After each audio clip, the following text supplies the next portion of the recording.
चरणों में कोटि कोटि नमन। स्थान देवता, ग्रामीण देवता और नगर देवता, इन सब के चरणों में प्रणाम। वे भी अपना स्थान ग्रहण करें।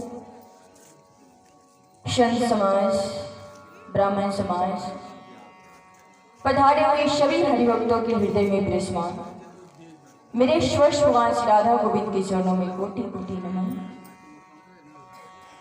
आइए चित्त सिंधु सर्वश्रेष्ठ भगवान श्री राधा गोविंद के चरण कमलों का ध्यान करते हुए सभी श्रीमद् भागवत गंगा में प्रवेश करेंगे।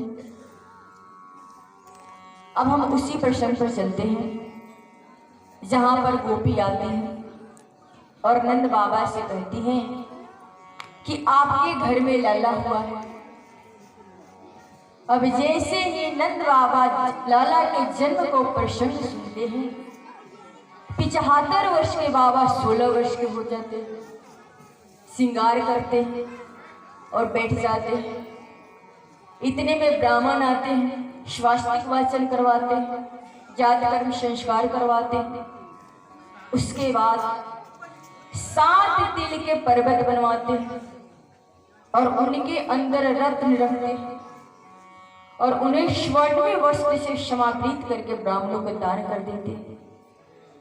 अब नंद बाबा ऐसे उत्सव मना रहे थे। अब जब गोपियों को पता लगा कि नंद रानी को लल्ला हुआ है, सब गोपियां क्या करती हैं? पहले श्रृंगार करती हैं। आज नहीं सजेगी तो कब सजेगी? लाला भयो है नंद रानी।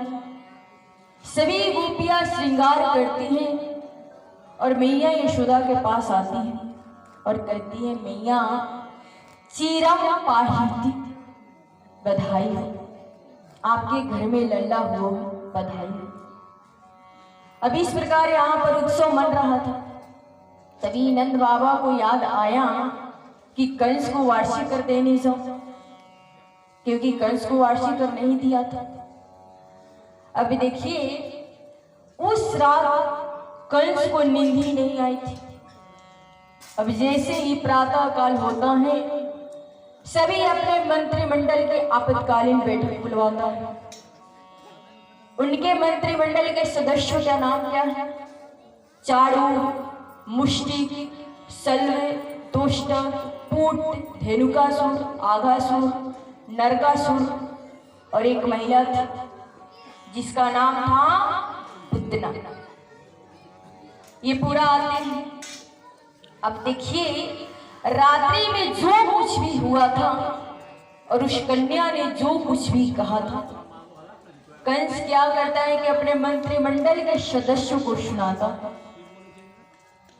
और अपनी चिंता व्यक्त करते हुए कहता है कि मुझे तो मारने वाला कहीं जन्म ले चुका है।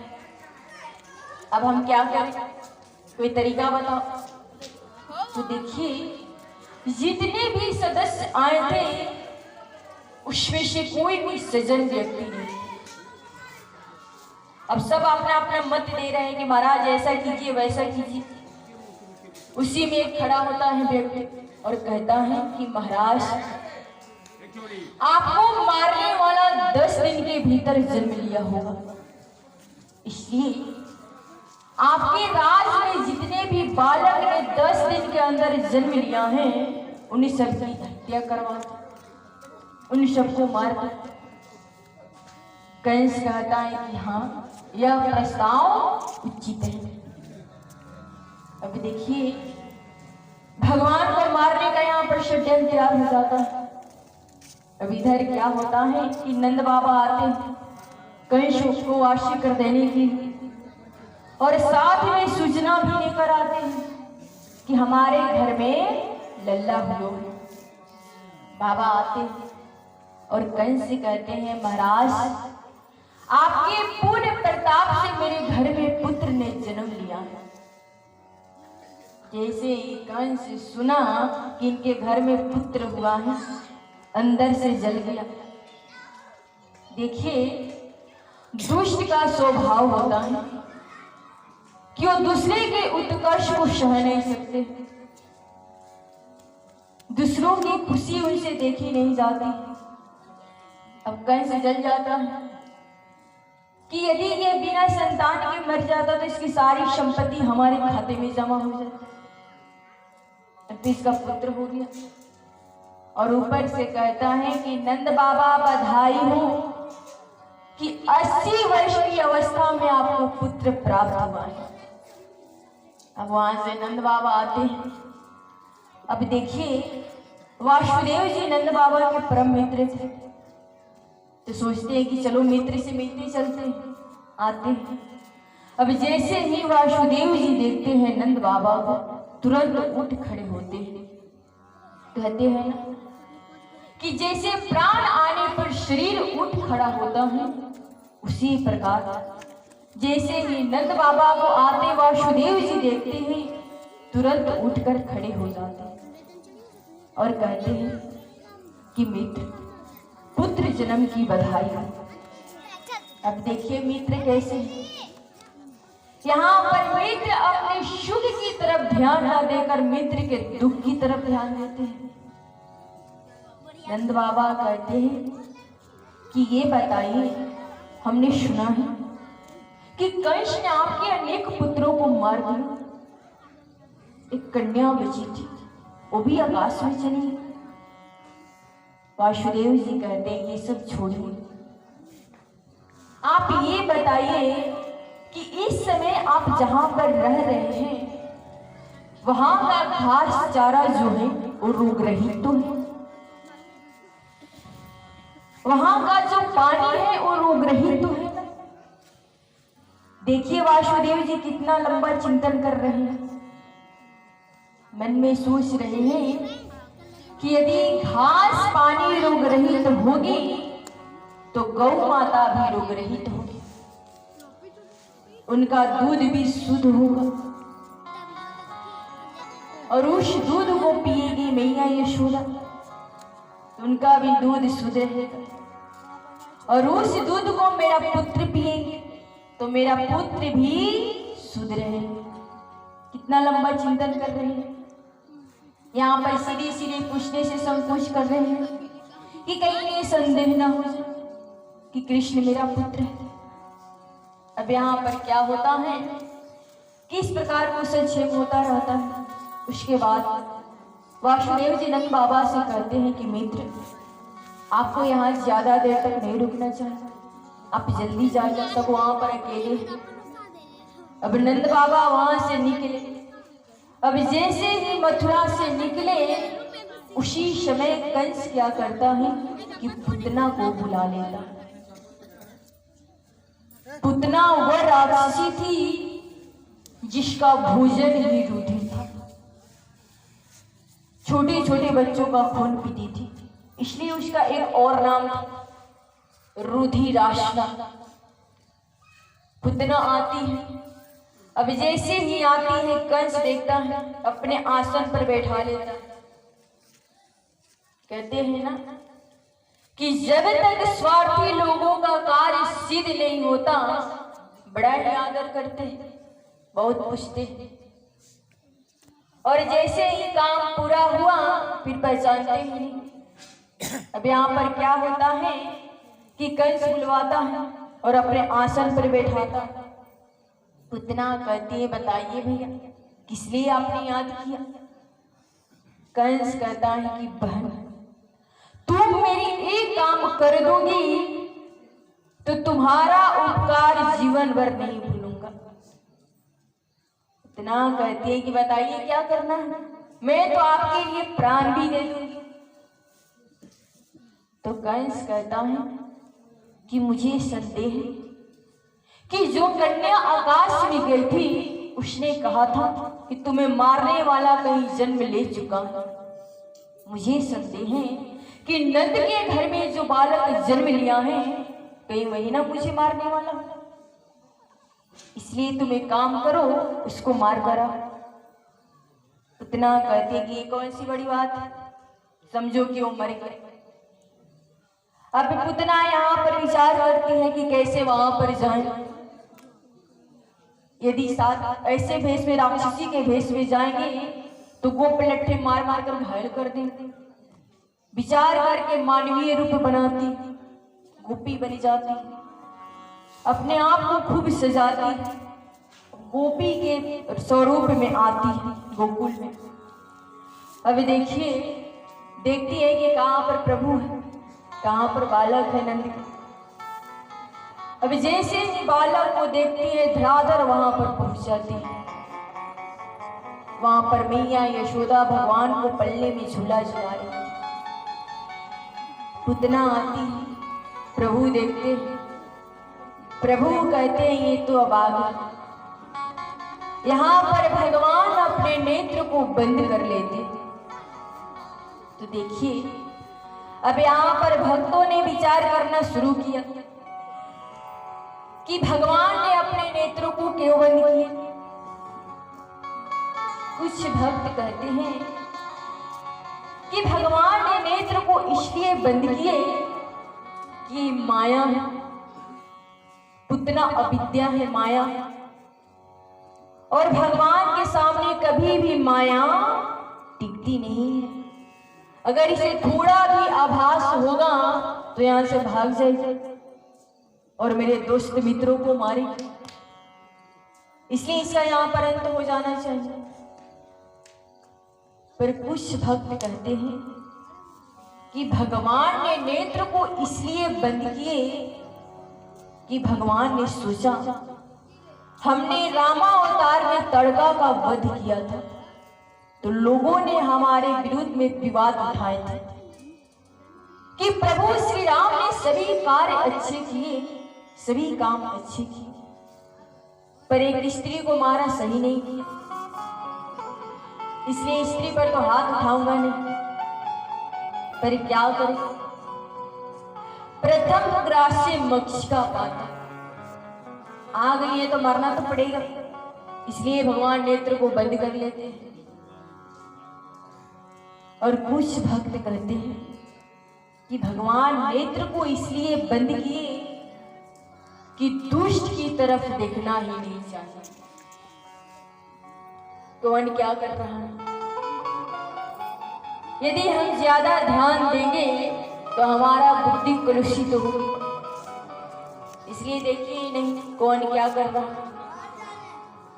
पर वास्तविक बात है कि भगवान ने नेत्र को इसलिए बंद किए कि यह माया है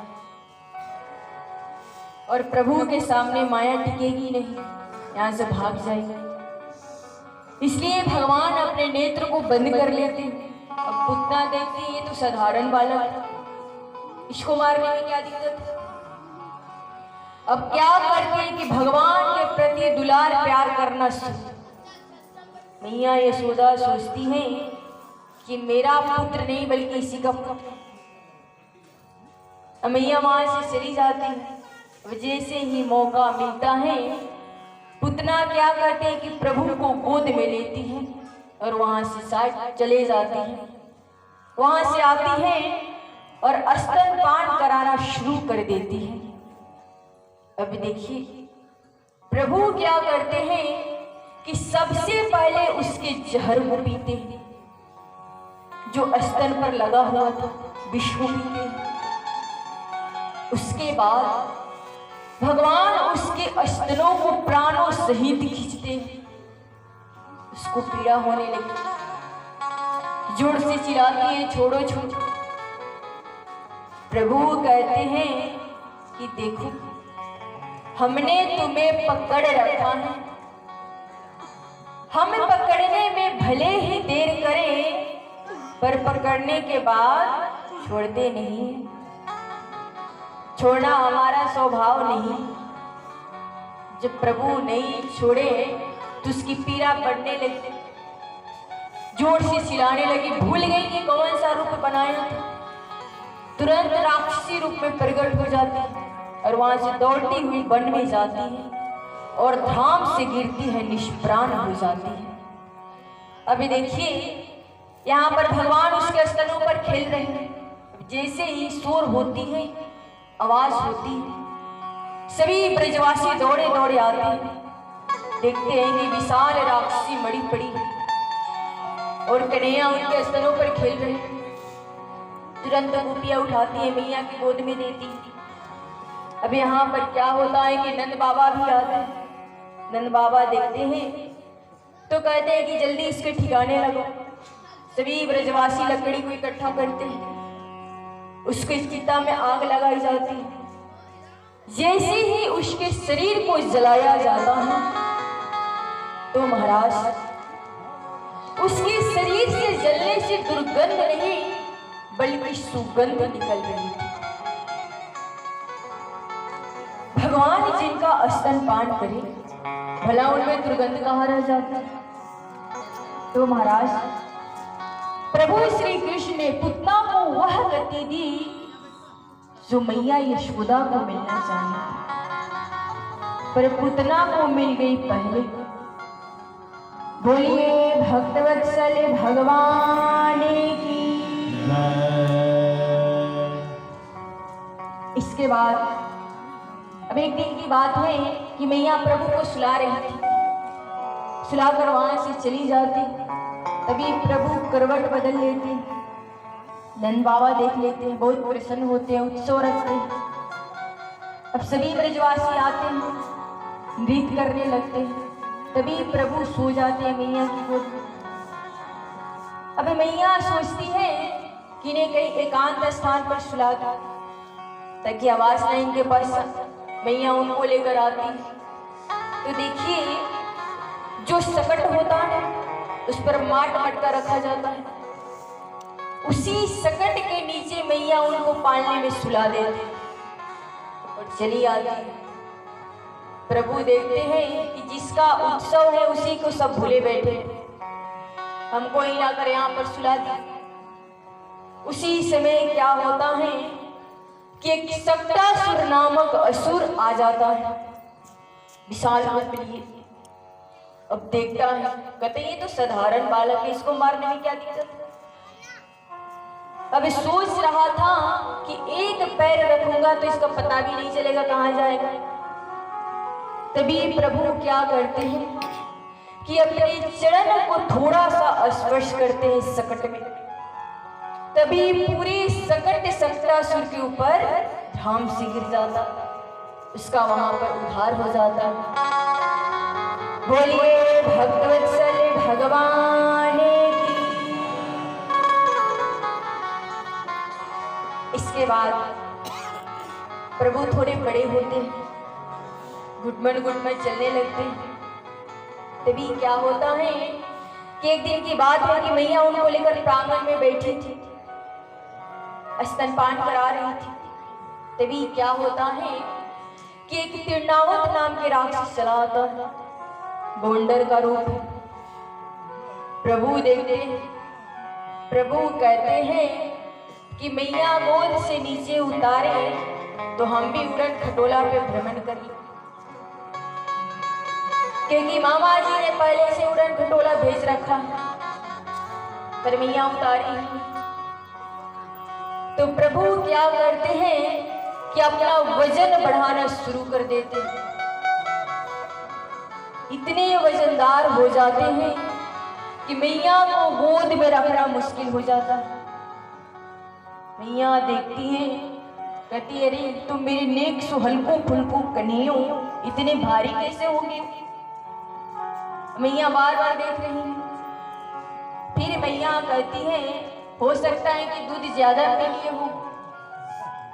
अब जो बात लग गई मैया को मन को, मैया कहती है ठीक है, थोड़ा नीचे बैठकर दूध को हजम कर लो तब गोद में लेंगे। नीचे बैठा देती है, गिरी कार्य में चली जाता है। तभी तिरनावत क्या करता है कि आता है और प्रभु को अपने कंधे पर बैठाकर वहां से चला जाता है। अब भगवान भी उसके कंधे पर बैठकर पूरे ब्रज प्रदेश को देख रहे हैं। पर जब मथुरा की तरफ जाने लगा तभी प्रभु क्या करते हैं कि अपना वजन बढ़ाना शुरू कर देते हैं। अब तो संकित हो गया कि कहीं बालक के स्थान पर कोई पहाड़ तो नहीं उठा लाया। बार बार देख रहा है कि ये बालक है कि पहाड़ है।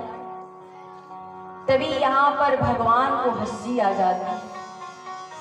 प्रभु कहते हैं कि मेरा भक्त ऐसे हैं जो पत्थर में मुझको देखते हैं, और ये मूर्ख इतना है कि सिर्फ मुझ में ही पत्थर दिखाई दे रहा है। चलो इसका सिर पत्थर पर ही पटके। भगवान जोर से गर्दन को दबाते, छटपटाता हुआ उसका सर पत्थर पर पड़ता है और उसका वहां पर उद्धार हो जाता है। इसके बाद भगवान का नामकरण संस्कार होता है। अब एक दिन की बात है कि गर्ग मुनि जाते हैं वासुदेव जी से मिलने के लिए। तो वहां पर वासुदेव जी क्या करते हैं, उन्हें कहते हैं अपने दोनों धर्मपुत्रों के नामकरण संस्कार के लिए। तो गर्ग मुनि सहस्त्रकृति दे देते हैं और जैसे ही अवसर मिला सीधे गोकुल में चले आते। अब नंद बाबा देखते हैं, बड़े प्रसन्न होते हैं, जानते हैं कि उच्च कोटि के ब्राह्मण हैं, बहुत बड़े संत हैं, तपस्वी हैं, उनका स्वागत करते हैं। उसके बाद जब भोजन वोजन करवा लेते हैं तो नंद बाबा कहते हैं कि महात्मा, मेरी इच्छा थी कि मेरे घर में 2 पुत्र ने जन्म लिया, आप उनका नामकरण संस्कार कर देते। गर्ग मुनि मन में सोचते हैं कि मैं भी तो इसी काम के लिए आया हूं। कहते ठीक है, लेकर आइए। अब यहाँ पर दोनों माताएं क्या करते हैं कि बालक को लेकर आती, रोहिणी मैया और माता यशोदा बालक को लेकर आती। गर्ग मुनि यहाँ पर नामकरण संस्कार करते हैं। गर्ग मुनि कहते हैं कि जो रोहिणी मैया के गोद में बालक थे उनको बलराम कहकर संबोधित करते हैं और उनके बारे में भविष्यवाणी करते हैं कि यह बालक अद्वितीय बलशाली है। और जो यशोदा मैया के गोद में बालक थे उन्हें कृष्ण कहकर संबोधित करते हैं। इस प्रकार यहाँ पर भगवान का नामकरण संस्कार होता है। इसके बाद प्रभु थोड़े बड़े होते हैं, घुटमन चलने लगते हैं। तभी क्या होता है कि एक दिन नंद बाबा यमुना स्नान करने जाते हैं। यमुना स्नान करके लौटते हैं, प्रभु भी घुटमन उनके पीछे चल रहे हैं। वहां से आते हैं, पूजा घर की तरफ जाते हैं। देखिए वैष्णवों के घर में शालिग्राम जी की पूजा होती है, नंद बाबा भी करते थे। तो यहाँ पर आते हैं तो कन्हैया भी घुटमन पीछे पीछे आते। नंद बाबा देखते हैं, कहते कहाँ? कन्हैया कहते हैं कि आप जहां जा रहे हैं वहीं हम भी जा रहे हैं। तो नंद बाबा कहते हैं कि देखिए बिना स्नान किए पूजा घर में ना आवे, आप बाहर ही रहो। कहते क्यों? क्योंकि मैं जय जय की पूजा करूं। प्रभु कहते हैं कि हमसे बड़ा जय जय दूसरा कौन आ गया? प्रभु कहते ठीक है, द्वार पर बैठ जाते हैं। नंद बाबा मंदिर में आते हैं। अब यहाँ पर नंद बाबा शालिग्राम जी की पूजा करते हैं। पहले उन्हें पंचामृत से स्नान कराते हैं, यमुना जल से स्नान कराते हैं, दूध से स्नान कराते हैं, दही से स्नान कराते हैं। जैसे ही मधु से स्नान कराने लगे कन्हैया जी की जीभ में पानी आ गया। मन में विचार करते हैं कि रोज मधु में नहावे कितने मीठे हो रहे होंगे। अब नंद बाबा यहाँ क्या करते हैं कि पंचामृत से स्नान कराने के बाद चंदन लगाते हैं, तुलसी दल रखते हैं, नेत्र को बंद कर लेते हैं और माला जपने लगते हैं। कन्हैया मौका सही देखते हैं, घुटमन मंदिर में चले आते हैं और जो चांदी के सिंहासन पर बैठे थे शालिग्राम जी उनको उठाकर और पपोरने लगे और बाबा के बगल में पालथी मारकर बैठ जाते हैं। अब यहाँ पर 15 मिनट के बाद बाबा की माला पूरी होती, जयकारा लगाते, जय हो मेरे शालिग्राम जी। सामने देखते हैं कि शालिग्राम जी नहीं। अब तो इधर उधर देखने लगे मेरे शालिग्राम जी कहाँ? तो देखते हैं कि दूसरे भगत जी और बैठे। मुंह खुला हुआ। नंद बाबा कहते हैं कि कन्हैया अंदर कैसे आए? मुख में तो शालिग्राम जी है, कैसे बोले? कहते फिर कहते अरे अंदर कैसे आयो? फिर नहीं बोले। फिर कहते अब तो बाबा देखते हैं कि मुख तो खुला है। उनको क्रोध आ जाते हैं, जोर से कुलचा मारते हैं, तभी शालिग्राम जी बाहर। नंद बाबा कहते हैं हे भगवान, कैसा उद्यमी छोड़ा है, भगवान को खा गया। कान को पकड़ते हैं और वहां से मैया के पास लेकर आते और शिकायत लगाते। नंद बाबा कहते हैं देवी, कैसा उद्यमी छोड़ा है, आपको पता है मेरे भगवान के घर में प्रवेश करके मेरे भगवान को खा गया। मैया कहती है कि इतना काय डांट रहे हैं, या आपको क्या मालूम? यानी तो गुलाब जामुन समझी हो, यहाँ ले मुंह में धर ले। अब यहाँ पर नंद बाबा कहते हैं कि आप तो समझाती नहीं है। यहाँ से नंद बाबा चले जाते हैं, प्रायश्चित पूजा करवा लेते हैं।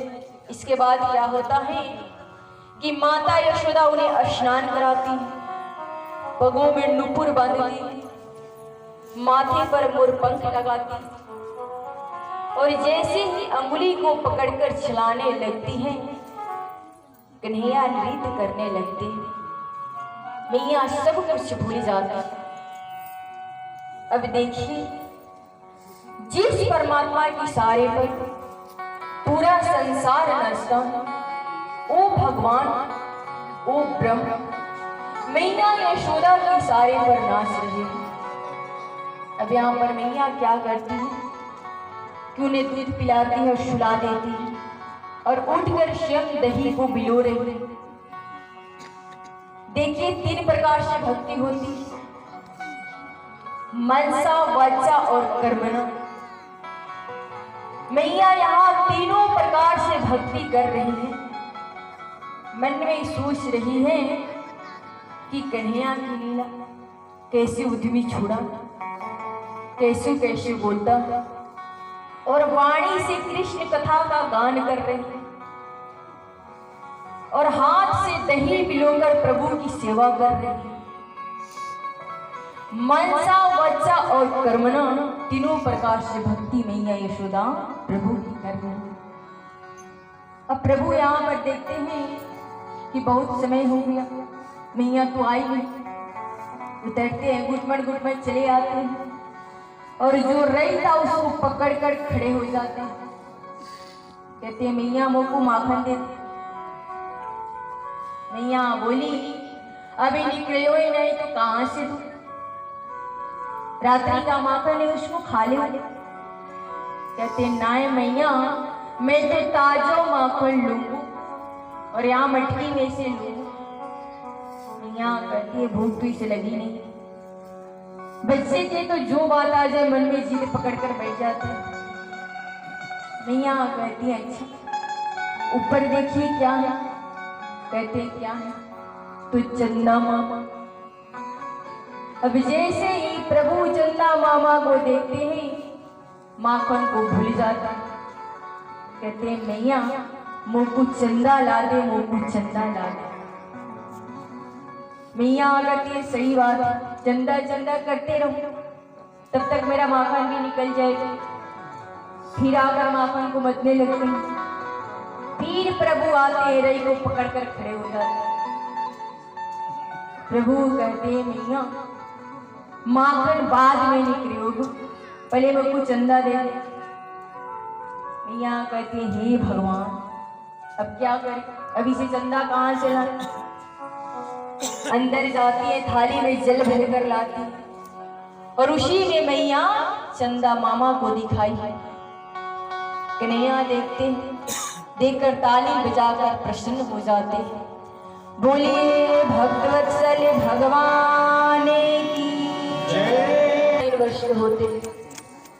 अब एक दिन की बात है कि प्रभु खेलते खेलते ब्रह्मांड घाट पर चले जाते हैं। वहां पर मिट्टी के बर्तन बनाकर खेल रहे थे। तभी खेलते खेलते एक मिट्टी का ढेला मुख में रख लेते हैं। ब्रजवासी देख लेते हैं कि कन्हैया ने माटी खाई। ब्रजवासी दाऊ भैया से कहते हैं कि दाऊ भैया या नहीं तो माटी खा ले। बलराम जी आते हैं, कन्हैया के हाथ को पकड़ते हैं और कहते हैं कन्हैया तू रोज माटी खामे, आज तो तेरी मैया से पिटाई करानी। अब दाऊ भैया क्या करते हैं कि हाथ को पकड़ते हैं और मैया के पास लेकर आते हैं खींचकर और शिकायत लगा रहे हैं। दाऊ भैया कहते हैं मैया जानो हमारे संग खेल रही हो, खेलतो खेलतो इतनो बड़ो माटी का ढेला मुंह में धर लिया। मैया जैसे ही सुनती है कि कन्हैया ने माटी खा ली, मैया कहती है कि वो कन्हैया तैने माटी खाई। प्रभु कहते नाय मैया मैंने माटी ना खाई। तो ब्रजवासी झूठ बोले, दाऊ भैया झूठ बोले।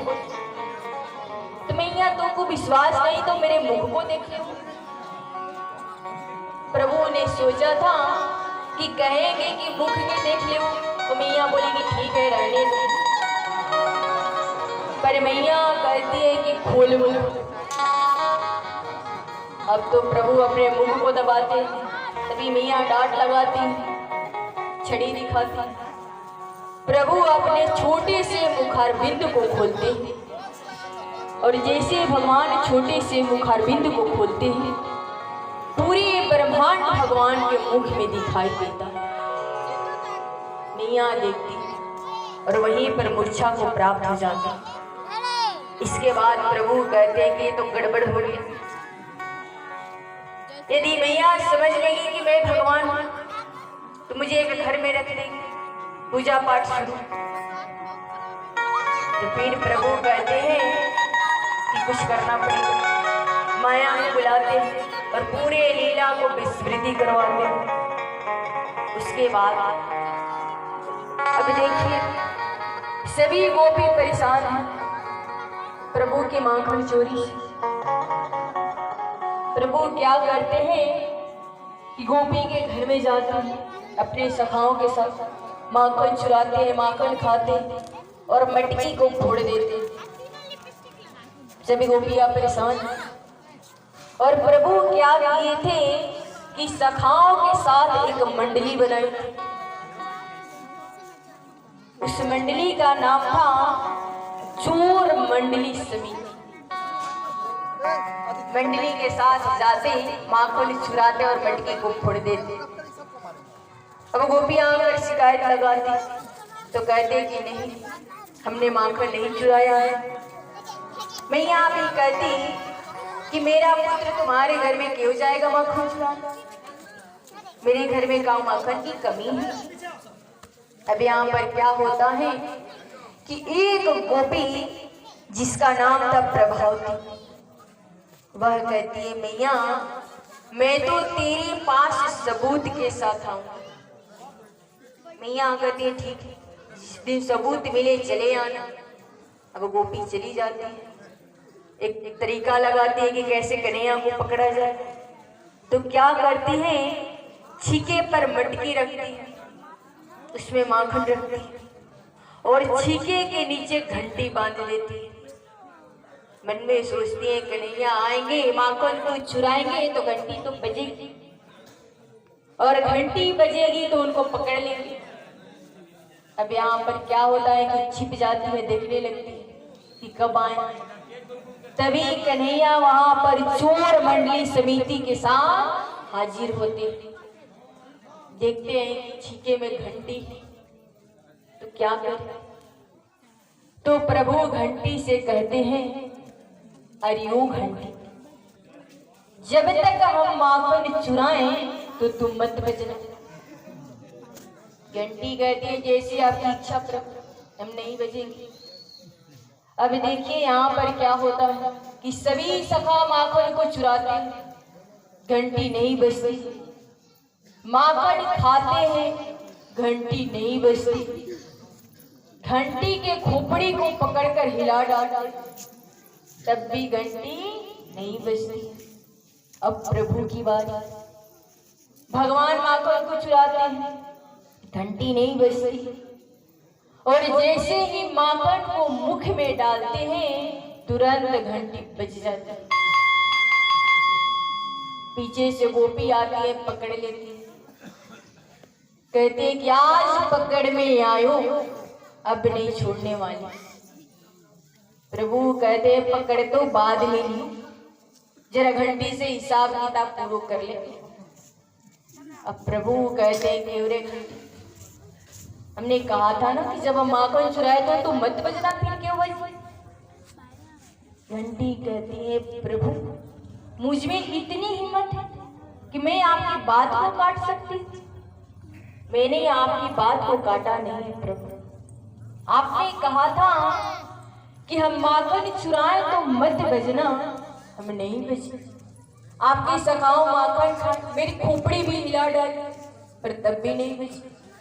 आप भी माखन चुराए, हम नहीं बजे। पर प्रभु ये तो वेद शास्त्रों का नियम है कि भगवान जब भोग लगाते हैं घंटी तो बजती। बताइए नियम को कैसे काटूंगी? प्रभु कहते बात तो सही है, नियम को कैसे काटेंगे? भगवान कहते हैं चलो कोई बात नहीं, अब पकड़े गए तो कोई तरीका निकालते हैं बचने का, नहीं तो आज तो मैया छोड़ेगी नहीं। अब गोपी क्या करती है कि प्रभु के हाथ को पकड़ती है।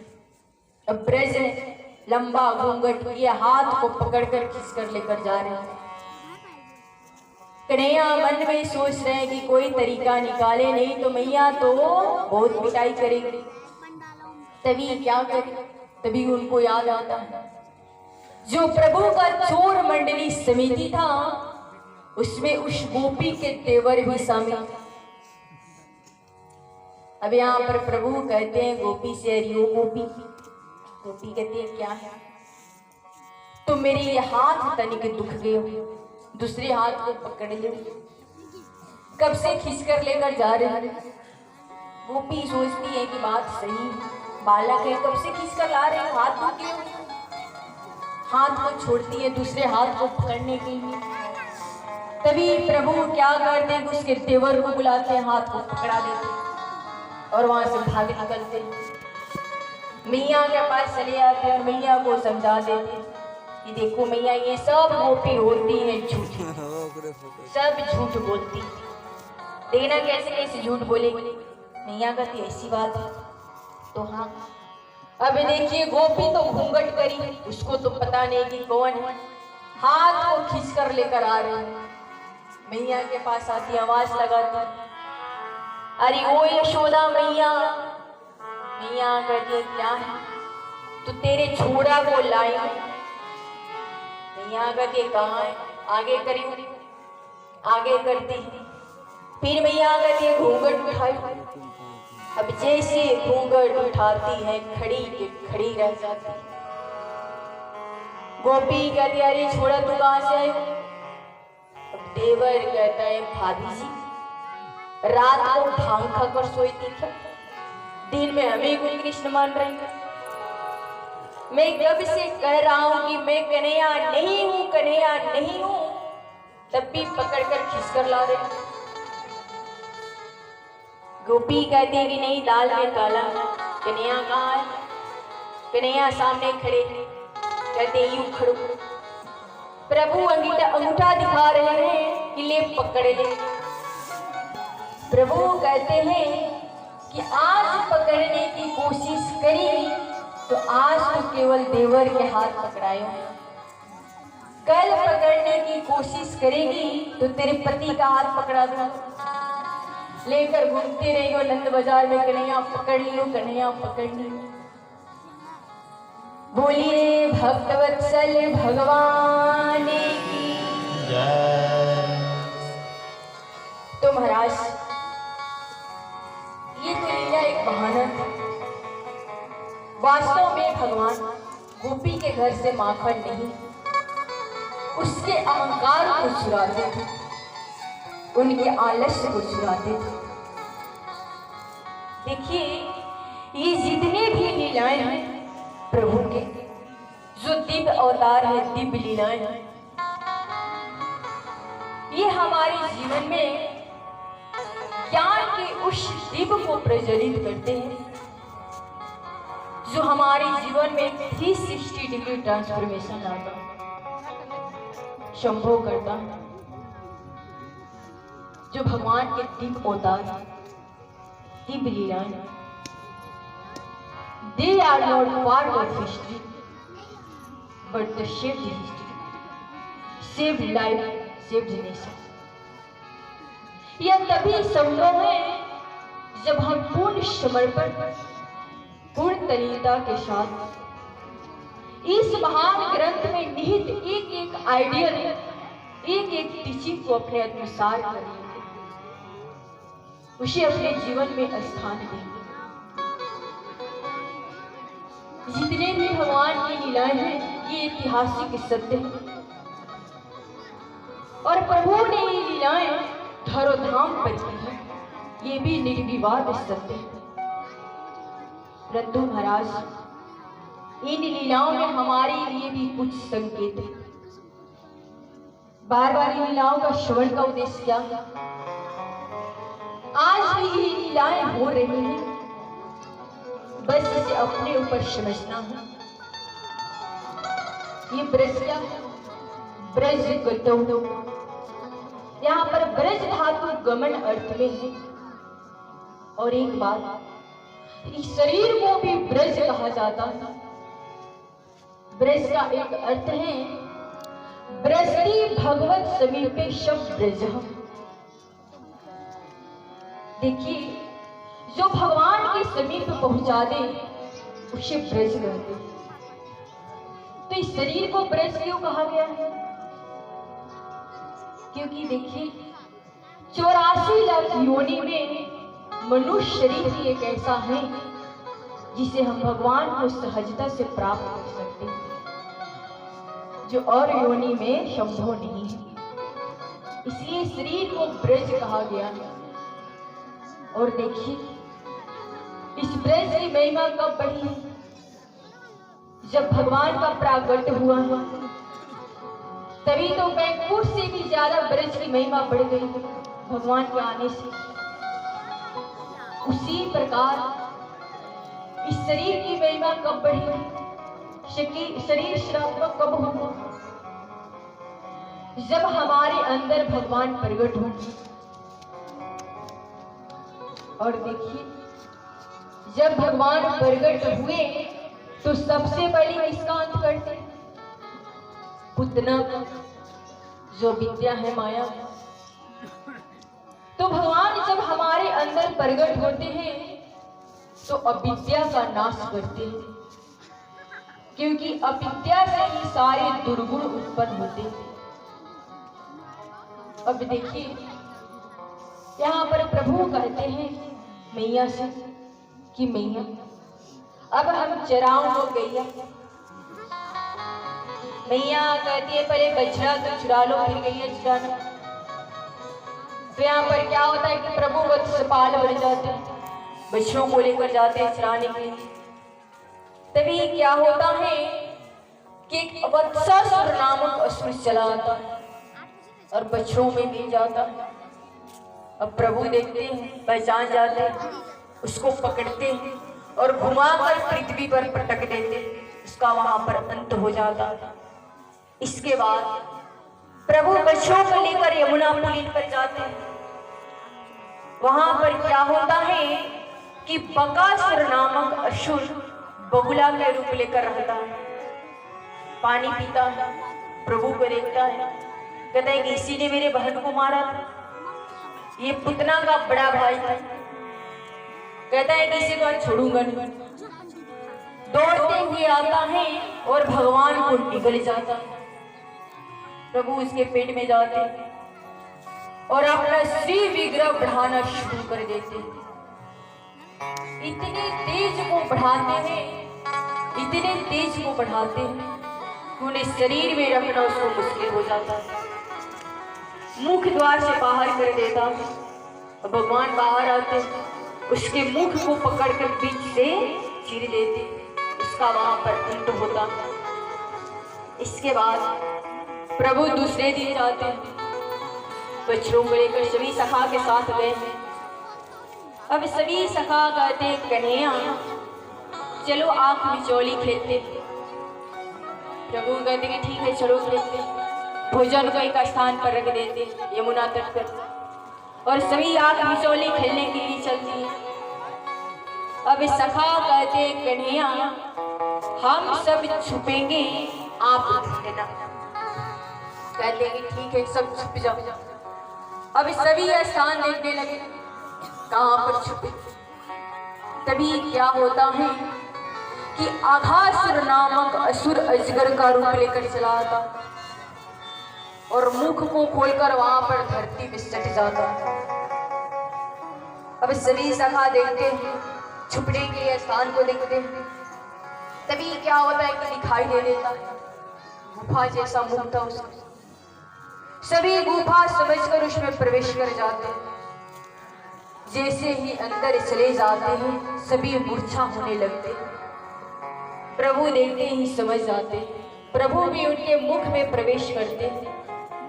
जैसे ही भगवान उसके मुख में प्रवेश किए उसी समय आघासुर अपने मुख को बंद कर लेता। उस समय क्या होता है कि भगवान उसके श्वास छिद्र को अवरुद्ध कर देते हैं, जिसके कारण आघासुर का ब्रह्मरंध्र फट जाता है और उसका प्राण ज्योति भगवान के चरणों में लीन हो जाता है। इसके बाद प्रभु सभी सखाओं को बाहर निकालते हैं। सखा बाहर आते कहते कन्हैया हमें तो भूख लगी, चलो भोजन करते। प्रभु कहते चलो भोजन करें। तो देखिए भगवान कैसे भोजन कर रहे हैं। एक गोल बनाए सभी सखा, बीच में प्रभु बैठे, सबका जूठन खा रहे हैं और सबका अपना जूठन खिला रहे हैं। अब सभी देवता देख रहे हैं, सोच रहे कि कैसे भगवान। ब्रह्मा जी को शक हो जाता है कि भगवान जूठन खा रहे हैं, भगवान जूठन खाते हैं। ब्रह्मा जी कहते हैं कि इनकी परीक्षा ली जाए। ब्रह्मा जी आते हैं तो क्या करते हैं कि सभी बछड़ों को चुराकर ब्रह्मलोक में लेकर चले जाते हैं। अब प्रभु आते अपने बछड़ों को ढूंढने लगते। तभी ब्रह्मा जी क्या करते हैं कि सभी सखाओं को लेकर ब्रह्मलोक, तो बछड़ा भी नहीं सखा भी नहीं। प्रभु कहते हैं कौन कर सकता है, चोरन के घर में चोरी करने कौन आ गया, और मैं चोरों का सरदार। प्रभु कहते हैं नेत्र को बंद करते, समझ जाते ये तो ब्रह्मा जी की काम है। अब यहाँ पर क्या होता है कि भगवान संकल्प करते हैं और उतने ही सखा उतने ही बछड़ों को प्रकट कर देते हैं। अब यहाँ पर देखिए जो घास चर रहे हैं वो भी भगवान है, और जो सखा बछड़ों को चरा रहे हैं वो भी भगवान है। एक वर्ष तक पूरी लीला ऐसे ही चलती है, किसी को पता भी नहीं लगता। एक साल के बाद ब्रह्मा जी आते हैं ब्रजभूमि पर देखने के लिए कि क्या हाल है। अब जैसे ही आते हैं तो देखते हैं कि यहाँ पर बछड़ा भी है, सखा भी है। अब ब्रह्मा जी की 4 मुख चक्रा गई। सोचते कि दूसरा ब्रह्मा कौन प्रकट हो गया। तभी ब्रह्मा जी कहते हैं कि मेरे प्रभु के सिवा कोई नहीं कर सकता।